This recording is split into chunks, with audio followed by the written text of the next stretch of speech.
इस भाई ने क्या क्या पंजाब की जी तारफी नज़म है जरूर सुनाओ। भाईजान मैं सुना देना लेकिन सारी नहीं ये पूरी आनी। मैं तहजीब तमद्दन वाते मैं कदरां दी जान, मैं शायर दरवेश हाँ लोको मेरे नाल जहान। मेरी सोच समुंदरों डूंगी मेरे जज्बे लहर, मैं पिंडां दी मार मुहब्बत मैं रौनक विच शहर। मैं हाली दे तन दा मुड़का मैं बलदां दी टोर, मैं बूरी दे गल दी टल्ली मैं चाटी दा शोर। मैं वावां दी टोर नशीली मैं नदियां दा गौन, मैं रुत्तां दी सोहनी खुशबू मैं चेतर मैं सौन। मैं आ फुल धरती दा गहना मैं पिपलां दी छां, मैं आ पींग दा मस्त हुलारा किकली मेरा ना।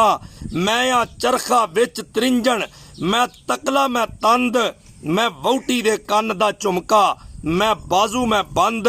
मैं अल्लड़ नैना विच सुरमा